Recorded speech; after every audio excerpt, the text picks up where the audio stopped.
إن عدة الشهور عند الله 12 شهرا لله يوم خلق السماوات والأرض منها أربعة ذلك الدين القيم ولا تظلموا فيهن أنفسكم. محترم حاضرین جمعہ، بزرگوں، نوجوان اور عزیز بچوں، تمام جسم کی تعریف و توصیف عظمتوں کی کبریائی، بڑائی و بزرگی اس اللہ رب العالمین کے لائق و صفا ہے جس نے ہمیں اور آپ کو پیدا فرمایا. بعدہ انگت درود و سلام نازل ہوں تمام انبیاء کرام علیہ الصلوۃ والتسلیم، بالخصوص ہمارے نبی حضرت محمد مصطفیٰ احمد مصطفیٰ صلی اللہ علیہ وسلم پر. ماہ محرم الحرام چل رہا ہے. ہم ماہ محرم الحرام میں داخل ہو چکے ہیں، جس کے بارے میں ہم سب جانتے ہیں کہ یہ ہجری سال کا پہلا مہینہ ہے. ہجری سال کا پہلا مہینہ. مسلمانوں کے یہاں اللہ کے نبی صلی اللہ علیہ وسلم کے زمانے میں کوئی سن رائج نہیں تھا. مختلف تاریخیں لکھی جاتی تھیں اور کبھی کبھار خالی تاریخ پر اتفاق کیا جاتا تھا. محرم الحرام، 7 محرم الحرام، لیکن کسی سن کو نہیں لکھا جاتا تھا. یا نبوت کا اعتبار بعض مقامات پر کیا گیا ہے، لیکن باضابطہ طور پر کوئی سن رائج نہیں تھا. حضرت ابوبکر صدیق رضی اللہ تعالیٰ عنہ کا دور خلافت گزر گیا. حضرت عمر فاروق رضی اللہ تعالیٰ عنہ کے دور خلافت میں جب آپ کی خلافت کا دائرہ بہت وسیع ہو گیا اور حضرت ابو موسیٰ اشعری رضی اللہ تعالیٰ عنہ جو کہ یمن کے گورنر تھے، وہاں حضرت عمر رضی اللہ تعالیٰ عنہ نے ان کو گورنر منتخب کر رکھا تھا. تو ان کو اس بات کا احساس ہوا کہ اللہ کے نبی صلی اللہ علیہ وسلم کے پاس سے جو ہمارے پاس خطوط آتے ہیں یا جو گورنروں کے پاس خطوط پہنچتے ہیں، اس میں کوئی تاریخ نہیں لکھی ہوئی ہوتی ہے، جس سے یہ اندازہ نہیں ہو پاتا ہے کہ یہ کب کا ہے، کس وقت کا ہے. تو انہوں نے اللہ کے نبی صلی اللہ علیہ وسلم کو اس کی انہوں نے حضرت عمر کی توجہ اس جانب مبذول کرائی اور حضرت عمر فاروق انہوں نے 17 ہجری میں صحابہ کرام رضی اللہ تعالیٰ عنہ مجمعین کو اکٹھا کیا اور ان سے مشورہ کیا، ان سے مشورہ طلب کیا کہ ایسا ایسا معاملہ ہے، کیا کیا جائے، کس کو بنیاد بنا کر کے ہم اپنے سن کا آغاز کریں، اپنے سن کو کس بنیاد پر ہم رکھیں. صحابہ کرام رضی اللہ تعالیٰ عنہ مجمعین میں سے بہت سارے لوگوں نے آپ کی پیدائش کو بنیاد بنانے کا مشورہ دیا. بہت سارے لوگوں نے یہ مشورہ دیا کہ نبوت کا اعتبار کیا جائے، لیکن بہت سارے لوگوں نے کہا کہ ہجرت آپ کی زندگی کا بہت ہی عظیم اور ایک ایسا کارنامہ، ایک ایسی قربانی، ایک ایسا ایثار جس کو سوچ کر کے لوگوں کے دل دہل جاتے ہیں. یعنی انسان ایک زمانے تک، ایک لمبی مدت تک اپنے گھر میں رہتا ہے، اپنے شہر سے، اپنی بستی سے، اپنے گاؤں سے، اپنی جائے پیدائش سے اس کو فطری طور پر الفت ہوتی ہے، محبت ہوتی ہے، انسیت ہوتی ہے، وہ وہاں سے مانوس ہوتا ہے. لیکن ان سب کے باوجود جب اللہ رب العالمین کے دین کے لیے، اعلاء کلمت اللہ کے لیے جب نکلنا پڑ جائے، جب وہ جگہ لوگوں پر تنگ کر دی جائے، تو وہاں سے منتقل ہو کر کے دوسری جگہ جانے کا نام ہجرت ہے.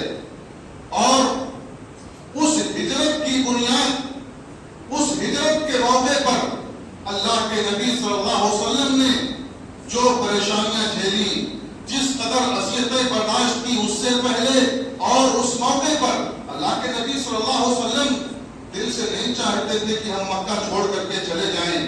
جب مکہ چھوڑ کر کے جا رہے تھے تو اللہ کے نبی صلی اللہ علیہ وسلم نے کھڑے ہو کر کے کہا تھا، مکہ کی جانب رخ کیا اور کہا کہ اے مکہ، تو ساری سرزمین میں مجھے سب سے زیادہ محبوب ہے۔ اگر مجھے یہاں سے لوگ نکلنے پر مجبور نہ کرتے، یہاں رہنے والے لوگ ہم کو مجبور نہ کر دیتے کہ میں یہاں سے نکل جاؤں، تو میں مکہ سے کبھی باہر نہیں نکلتا، لیکن میں نکلنے پر مجبور ہوں، اس لیے میں نکل رہا ہوں۔ اللہ کے نبی صلی اللہ علیہ وسلم نکلے اور نکلنے بھی نہیں دینا چاہتے تھے یہ دشمنان، اللہ کے نبی صلی اللہ علیہ وسلم کو نکلنے بھی نہیں دینا چاہتے تھے۔ صحابہ کرام رضی اللہ تعالیٰ عنہم اجمعین نکل رہے ہیں۔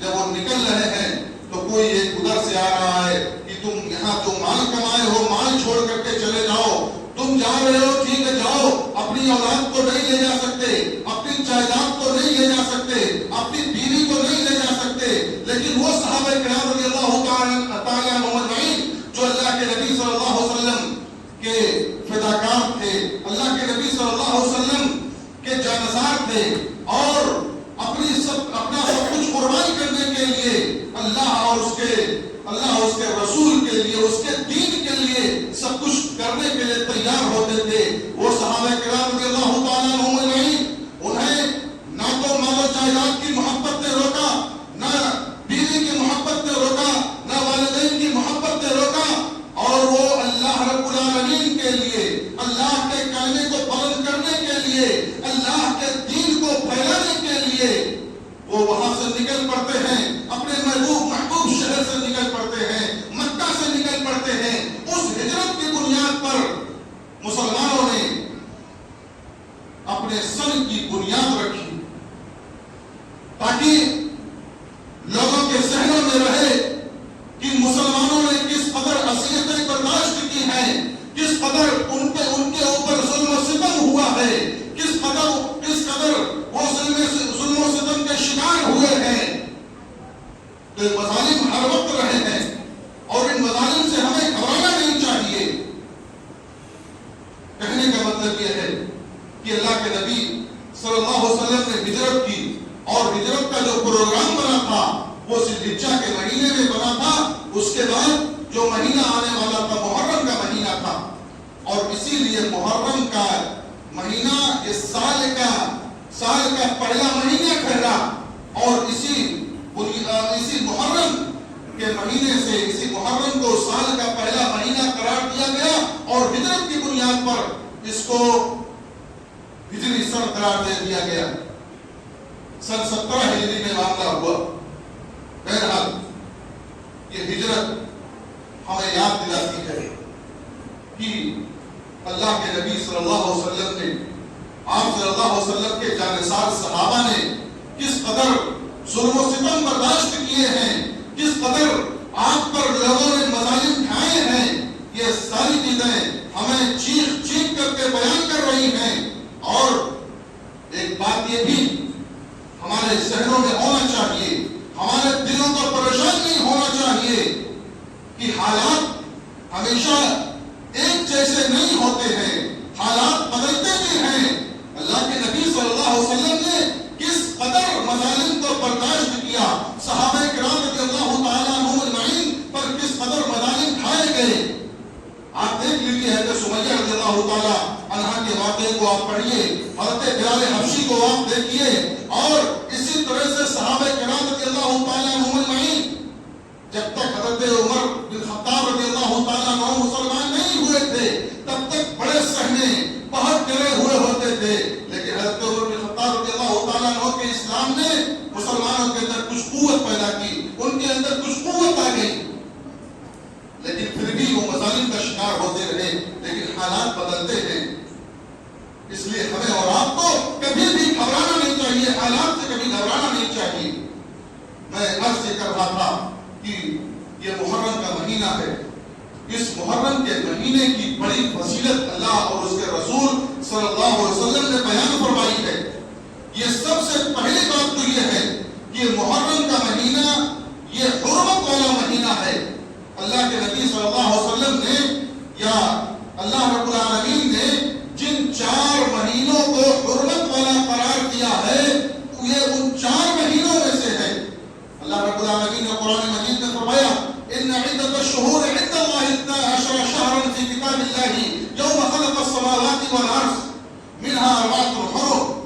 بے شک مہینوں کی تعداد جس دن سے زمین و آسمان کی پیدائش ہوئی اللہ رب العالمین کی کتاب میں لوح محفوظ میں 12 ہیں. منها 4 حرم ان میں 4 حرمت والے ہیں. ذالک الدین القیم یہ مضبوط دین ہے یہ سیدھا دین ہے یہ سچا دین ہے.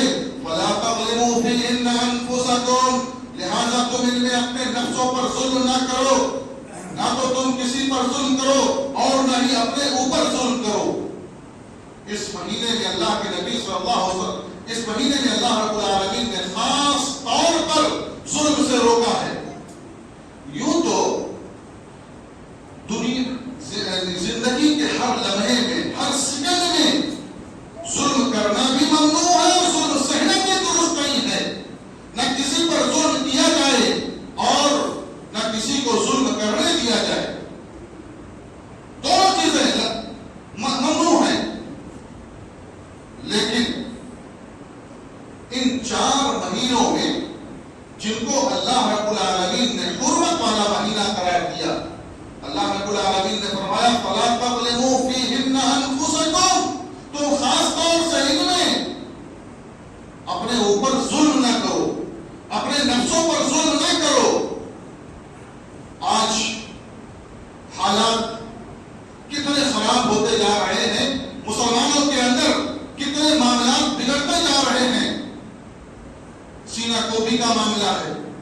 کہیں اب گال پر تماچے مارے جاتے ہیں. کہیں پرچیوں کے ذریعے سے اپنے جسم کو نقصان پہنچایا جاتا ہے. کہیں تلواروں کے ذریعے سے اپنے جسم کو نقصان پہنچایا جاتا ہے زخمی کیا جاتا ہے اور طرح طرح کی چیزیں طرح طرح کے خرافات ہمارے مسلم معاشرے میں بہت سارے احباب کرتے ہیں. اللہ تعالیٰ نے اس ظلم سے روکا ہے. یہ بھی ظلم ہے. خالی ظلم یہی نہیں ہے کہ آپ نے کسی کا حصہ ہڑپ لیا آپ نے کسی کو تکلیف پہنچائی کسی کو آپ نے مارا کسی کو آپ نے پیٹا. صرف یہی ظلم نہیں ہے. ظلم یہ بھی ہے کہ آپ اللہ کے بتائے ہوئے راستے کو چھوڑ کر کے دوسرے راستے کو اختیار کر لیں. اللہ رب العالمین نے قرآن مجید میں شرک کو سب سے بڑا ظلم قرار دیا. ان الشرک لظلم عظیم. شرک یہ بہت ہی عظیم ظلم ہے بہت بڑا ظلم ہے. کیوں؟ شرک میں ہوتا کیا ہے جو اللہ رب العالمین کے لیے کرنا ہے اسے ہم کسی دوسرے کے لیے کر رہے ہیں کسی دوسرے بندے کے لیے اس کام کو کر رہے ہیں. یعنی اللہ کا مقابل اللہ کا ہمسر کسی کو ہم نے بنا دیا اس کا مماثل کسی کو بنا دیا. جو بندہ کسی کے لائق نہیں اللہ رب العالمین کے اللہ تعالیٰ کا اسے ہمسر قرار دے دیا. یہ بہت بڑا ظلم ہے. ایسے ہی اللہ کی نافرمانیاں جو ہم اللہ کی نافرمانیاں کرتے ہیں وہ اللہ کی نافرمانیاں یہ بہت بڑا ظلم ہے.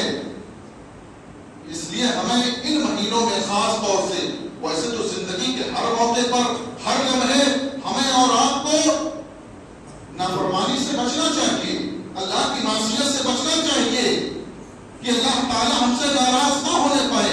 لیکن خاص طور سے ان 4 مہینوں میں ہمیں اپنے آپ کو ظلم سے روک لینا چاہیے. وہ 4 مہینے کون ہیں؟ اللہ کے نبی صلی اللہ علیہ وسلم نے فرمایا اس سال 12 مہینوں کا ہوتا ہے. ان میں 4 حرمت والے ہوتے ہیں 3 پیدرپے ہوتے ہیں ذوالقعدہ ذوالحجہ اور محرم. اور ایک مہینہ ہوتا ہے رجب کا جو کہ جمادی الاخری اور شعبان کے درمیان آتا ہے.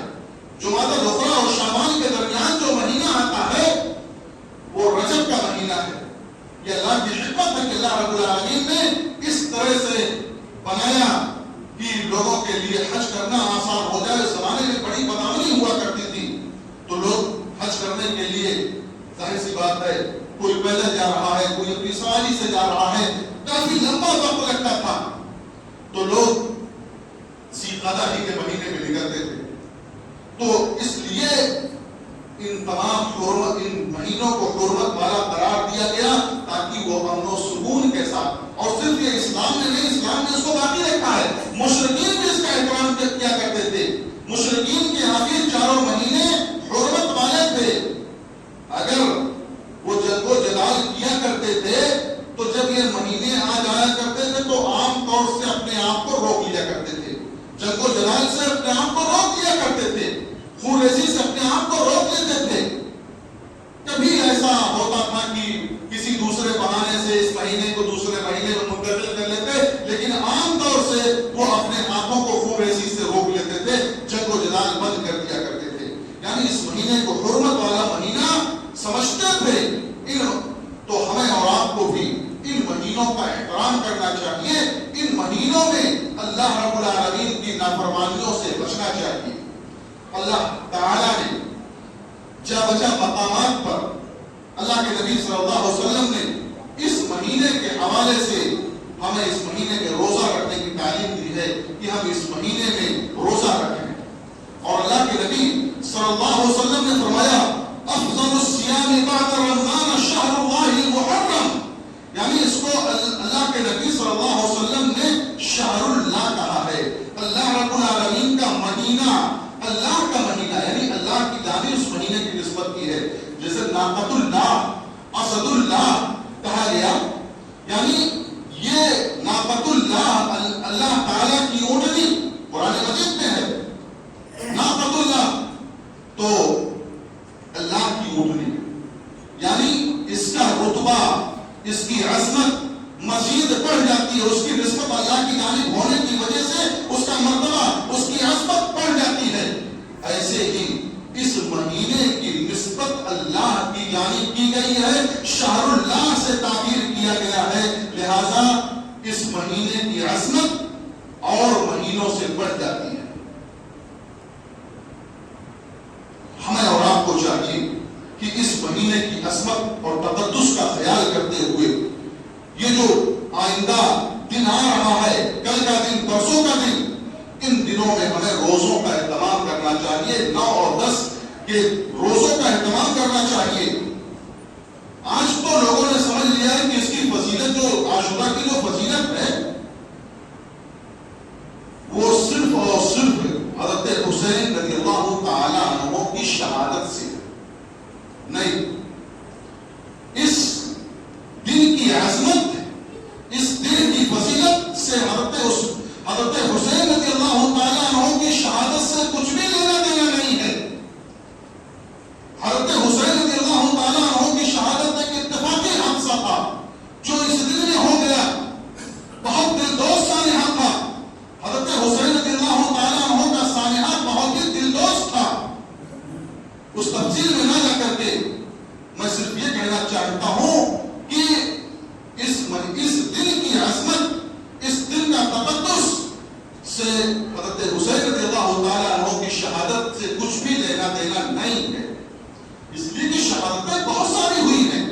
حضرت حمزہ رضی اللہ تعالیٰ عنہ کی شہادت کس قدر دلدوز، حضرت عثمان غنی رضی اللہ تعالیٰ عنہ کی شہادت کس قدر دلدوز، اور خود حضرت حسین رضی اللہ تعالیٰ عنہ کے والد گرامی حضرت علی رضی اللہ تعالیٰ عنہ کی شہادت کا سانحہ کوئی ہلکا پھلکا سانحہ نہیں تھا، بہت بڑا سانحہ تھا، اور ظاہر سی بات ہے یہ سارے صحابہ کرام رضی اللہ تعالیٰ عنہ اجمعین حضرت حسین رضی اللہ تعالیٰ عنہ سے فضیلت میں بہت بڑے تھے، بہت ممتاز تھے، چاہے وہ حضرت عمر رضی اللہ تعالیٰ عنہ ہو، چاہے حضرت عثمان غنی رضی اللہ تعالیٰ عنہ ہو، چاہے وہ حضرت حمزہ رضی اللہ تعالیٰ عنہ ہو، چاہے حضرت علی رضی اللہ تعالیٰ عنہ ہو، حضرت حسین رضی اللہ تعالیٰ عنہ کی شہادت یا حضرت حسین رضی اللہ تعالیٰ عنہ سے یہ ممتاز تر تھے، تو ان کی شہادتوں کا دن کیوں نہیں منایا جاتا ہے؟ ان کی شہادتوں کا، اس کا مطلب یہ نہیں ہے، میرے کہنے کا مطلب نہیں کہ ان کی شہادت کا دن منایا جائے، میں کہنا چاہتا ہوں کہ جو ممتاز تر تھے تو ان کے جس دن وہ شہید ہوئے تو اس دن کا کوئی نام و نشان نہیں۔ ہاں، حضرت عثمان غنی رضی اللہ تعالیٰ عنہ کی شہادت کے موقع پر یہ ہمارے شیعہ بھائی عید غدیر مناتے ہیں، اور اس دن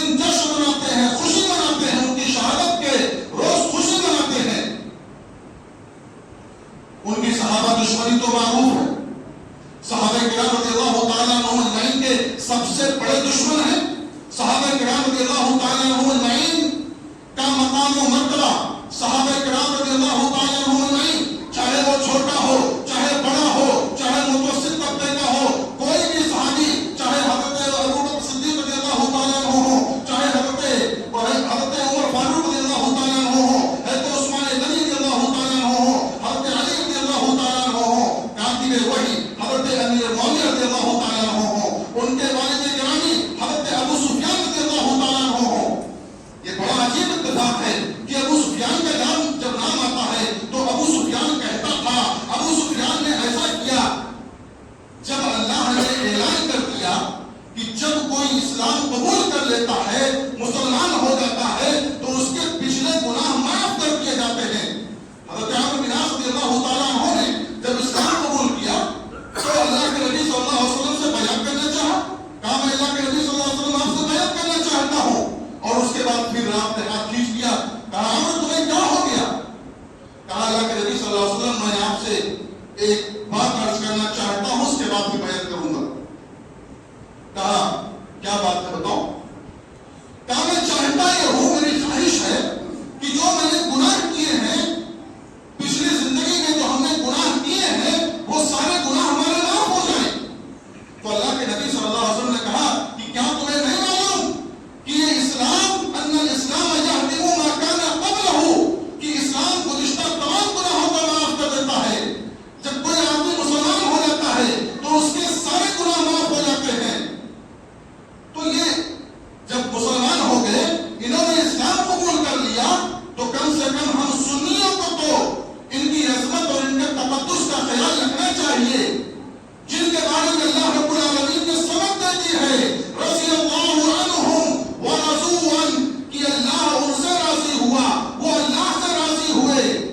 اللہ نے انہیں سرٹیفکیٹ دے دی ہے. یہ اور کسی کے لیے نہیں ہے، یہ صحابہ کے لیے ہے. تمام صحابہ چاہے وہ چھوٹے ہوں چاہے بڑے ہوں، کوئی بھی ہو، اللہ تعالیٰ نے انہیں سرٹیفکیٹ دے دی ہے، جنتی ہے. وہ سارے کے سارے صحابہ جنتی ہیں. ممکن ہے کبھی اجتہادی غلطی ہو گئی ہو، ممکن ہے معصوم الخطا وہ نہیں ہے، انبیاء معصوم الخطا ہوتے ہیں، لیکن وہ مغفور ہیں، وہ مرحوم ہیں. ان کو اللہ تعالیٰ نے اپنی رضا کی سند عطا کر دی ہے.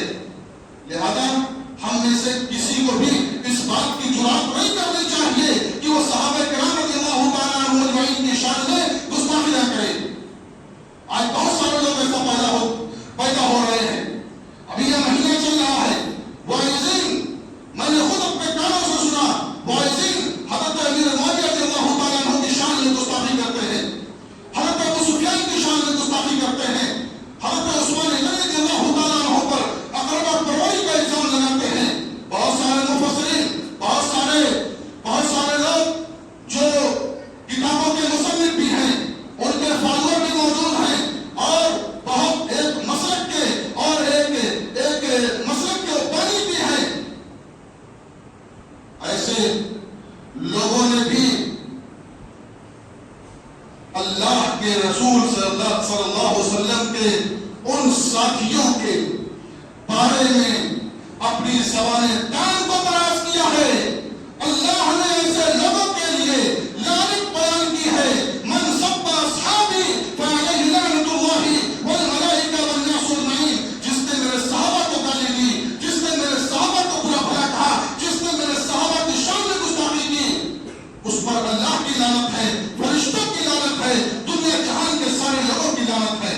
ایسے لوگوں کے گلے میں لعنت کا پاک ہے جنہوں نے صحابہ کرام رضی اللہ تعالیٰ عنہ اجمعین کی شان میں چاہے اشارہ کیا ہو، چاہے کسی بھی طرح سے کیا ہو، اگر گستاخی کی ہے تو ایسے لوگوں کی کتابوں کو جلا کر کے پھینک دینا چاہیے، ایسے لوگوں کی کتابوں کو دریا برد کر دینا چاہیے. ایسے لوگوں کی کتابوں پر، ایسے لوگوں کی کتابیں یہ قابل مطالعہ نہیں ہوتی ہیں. جادو بھرا انداز ہوتا ہے ان کا، جادوئی انداز ہوتا ہے. اپنے جادو بھرے انداز میں سحر نظری کے ذریعے سے ہمیں اور آپ کو مسحور کر لے جاتے ہیں، ہمارے اوپر جادو کر لیتے ہیں، اور ہمیں سمجھتے ہیں کہ بڑے آدمی ہیں، بہت اچھا کام کیا ہے، بڑا اچھا کام کیا ہے. کیا اچھا کام کیا ہے؟ جب صحابہ کی شان میں گستاخی کر دی، جب صحابہ کی شان میں جب صحابہ کو برا بھلا کہہ دیا، تو سارے کاموں پر ان کے